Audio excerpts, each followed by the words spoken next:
시청자 여러분 안녕하십니까. 굿모닝 인포맥스 2부 오늘도 힘차게 문을 열어보겠습니다. 먼저 연합인포맥스 기자군단의 취재팔로 시작합니다. 네, 오늘은 이민재 기자가 나와 있습니다. 안녕하세요. 네, 안녕하세요. 어서 오세요.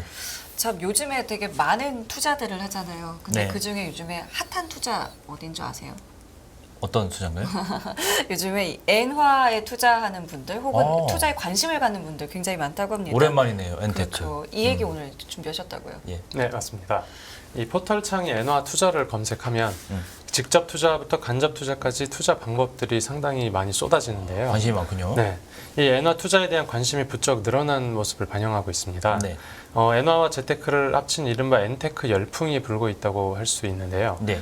이 엔화를 환전해서 현금 보유하고 있거나 아니면 은행에 예금해서 이자 수익을 거두고 또 엔화 관련 주식을 매수하는 등 다양한 투자가 활발히 진행되는 상황입니다. 그렇군요. 이 엔테크는 사실 2000년대 초반에 와타나베 부인이라는 말로 굉장히 유행했었어요. 일반 주부들까지도 달려들어서 엔화 투자를 한다. 이번에는 어떤 배경인가요?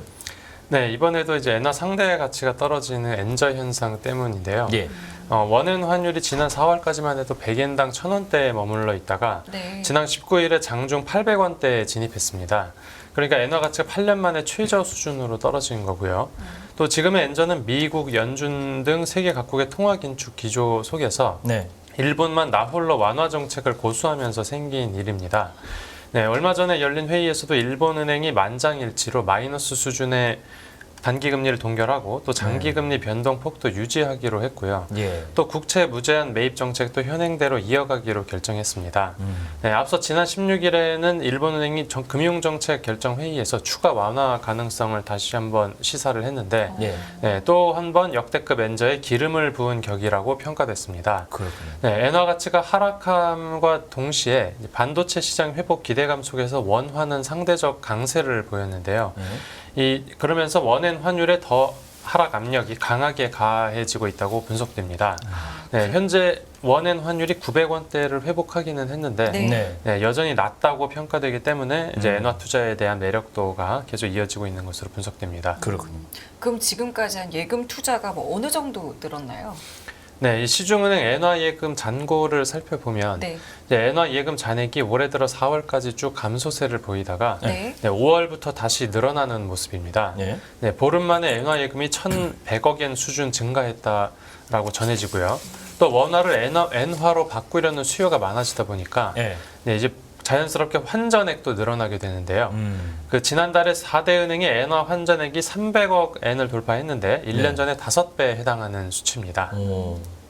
그러면 이거는 이제 엔 투자를 위해서도 하고 물론 일본 여행도 많이 가요. 네, 그것 때문에 그렇기도 할 텐데 네. 굉장히 많이 늘었는데 일단 일본 증시로도 투자자들이 몰리고 있다면서요? 네, 이제 일본 주식 시장이 최근에 강세를 보이면서 일본 증시로 돈이 몰리고 있습니다. 예. 이제 일본 최근 니케이 225 지수가 심리적 고비인 33,000선을 상향 돌파하면서 33년 만에 최고치를 기록한 부분이 컸는데요. 네. 이 한국예탁결제원에 따르면 최근 한 달 동안에 국내 투자자들이 사들인 일본 주식이 약 860억 원에 달합니다. 네, 특기할 만한 점은 같은 기간 동안에 미국이나 중국 그리고 홍콩 등에서는 자금이 빠져나갔는데 네. 일본에서만 유일하게 자금이 유입됐다는 겁니다. 그러니까 그 소위 일학개미로의 변신을 꾀했다고 볼 수 있고요. 일학개미. 네. 그 투자 종목을 살펴보면 네. 주로 일본에 상장된 반도체 ETF에 투자를 하거나 네. 이제 국내와 국외 엔화 관련 ETF를 사들이는 경향이 강합니다. 또 시장 기대치를 웃도는 실적을 낸 개별 종목들도 매수하고 있는데요. 이제 엔화 관련 펀드에도 부쩍 관심이 커진 모습입니다. 이제 한국 펀드 평가에 따르면 최근 한 달간 우리나라 공모 일본 주식형 펀드로 유입된 금액이 103억 원을 기록했는데 이런 자금 유입 속도가 더 빨라지고 있는 상황이라고 합니다. 네. 일본 증시가 좋은 이유도 궁금한데요. 뭐 배경이 있을까요? 네, 이제 일본 내 수출 기업들이 올 1분기 실적 개선세를 보이고 있습니다. 네, 최근에는 경제 성장률과 물가 상승률도 개선되는 모습을 보였는데요. 네. 네, 이에 따라서 전문가들 사이에서는 내수 경기 회복의 증거라는 평가까지 나왔습니다. 여기에 더해서 일본이 반도체 사업 지원책을 강화하고 있고 또 주요 글로벌 반도체 기업들도 일본 내 신규 투자를 속속 발표하고 있는 상황입니다. 네. 네, 이제 워런 버핏까지 일본 기업을 극찬하면서 일본 주식 투자를 확대했는데요. 네, 전문가들은 일본 증시가 기저 효과에 힘입어서 더 상승할 여력이 있다고 보고 네, 또 구조적 변화에 대한 기대감도 있다라고 설명했습니다. 니케이 225 지수 33,000이면 기록적인 건데 추가 상승이 있다고 하니까 굉장히 참 놀랍네요. 근데 엔화가 약세가 되면 일단 우리나라에는 어떤 영향이 있을까 생각해 보면 일단 첫 번째 생각할 수 있는 게 일본 우리도 수출 많이 하고 일본도 수출 많이 하니까 그렇죠.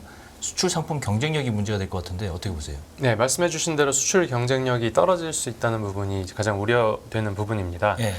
이제 N적으로 일본 수출 경쟁력이 높아지면 특히나 자동차 혹은 전기전자, 기계와 같은 이제 일본과 경합을 하고 있는 우리 주력 수출 제품들의 상대적 가격 경쟁력이 가장 많이 저하됩니다. 그렇겠죠. 네, 한국경제연구원 분석에 따르면 엔화 가치가 1%포인트 떨어지면 이제 한국 수출 물량이 0.2%포인트 낮아지고 줄어들고 또 수출액은 0.61%포인트 감소한다고 이제 분석이 됐습니다. 또 6월 1일부터 20일까지 우리나라 수출이 10개월 만에 증가 전환했는데요. 네. 네, 이에 따라서 본격적인 수출 반등과 무역 수지 흑자 전환에 대한 기대감까지 커졌는데 네, 이제 엔화 약세가 이런 한국 수출 개선세 발목을 잡을 수 있다는 전망까지 나옵니다. 네, 또 말씀해 주신 대로 일본은 여행객이 폭증하면서 네. 현재 관광 수지에서도 대규모 적자를 보고 있는 상황입니다. 그렇겠죠. 뭐 또 정부에서 대책 같은 게 좀 필요할까요? 네네. 우리 정부 경제팀이 올해 우리 경제가 하반기로 갈수록 점차 개선되는 상저하고 흐름을 이제 전망했습니다. 네. 네, 그런데 이제 우리 경제팀이 그런 낙관론에서 벗어나서 수출 촉진 대책을 마련해야 한다는 목소리가 나오고 있고요. 또 정부가 원엔 환율 변동에 민감한 수출 기업들의 그 자금을 공급하고 또 위험 관리 서비스를 제공해야 한다라는 요구가 나옵니다. 네. 특히나 반도체와 배터리를 포함한 첨단 제조 부문에서 이제 일본의 전략에 대응한 범정부 차원의 맞춤형 지원 대책도 마련해야 한다는 지적이 나옵니다. 그렇군요. 이 엔테크 관련해서 이제 유행이 되는데 저만 해도 지금 엔화를 좀 사놔야 되나? 일본 여행 지금 가야 되나? 뭐 이렇게 생각이 맞아요. 들 정도인데 맞아요. 주의할 점 전문가들은 어떻게 보고 있어요? 네, 이제 무조건적인 낙관론은 경계해야 한다라는 목소리가 큽니다. 네. 이제 엔화를 사게 된다면 네. 이제 분할 매수를 해야 손실을 최소화할 수 있고요. 또 일본 주식에 투자를 하려고 한다면 예. 그 일본 기업의 구조적 변화에 대한 이제 기대감이 있긴 하지만 그렇죠. 네, 그 본격적인 체질 개선이 얼마나 이루어질 것인가에 대해서 생각해봐야 됩니다. 좀 불확실성이 있어서 그렇고요. 그렇죠. 네. 네, 또 일본 기업들이 축적해둔 현금성 자산이 또 실제 투자로 이어져야지만이 주가가 추가 상승할 수 있다고 전문가들은 내다봤습니다. 예. 네, 이제 물론 당분간 엔화 약세가 지속될 거라는 전망이 우세하기는 하지만, 네, 하지만 이게 장기적 추세는 아니라는 네, 전망이 나옵니다.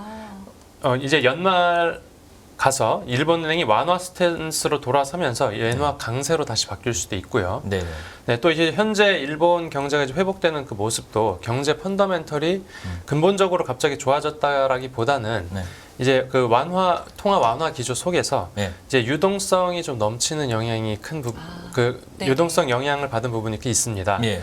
네, 실제로 이제 엔저 상황에서도 일본의 1분기 수출이 4%가량 감소한 부분에서도 이제 그 증거를 찾을 수 있습니다. 근데 일본은행이 이 통화 정책을 완화가 아니라 사실 금리 올리거나 이렇게 따라가기 시작하면 굉장히 지금 혼란이 올 것 같아요. 네, 제 생각에 리스크가 있어 보이는데 하여튼 이 전략 좀 잘 들어봐야 되겠습니다. 네, 뭐 투자 고민하신다면 여러 유의점들도 잘 생각해 보시면 될 것 같고요. 이민재 기자와는 여기서 인사드리겠습니다. 오늘 말씀 고맙습니다. 네, 감사합니다. 고맙습니다.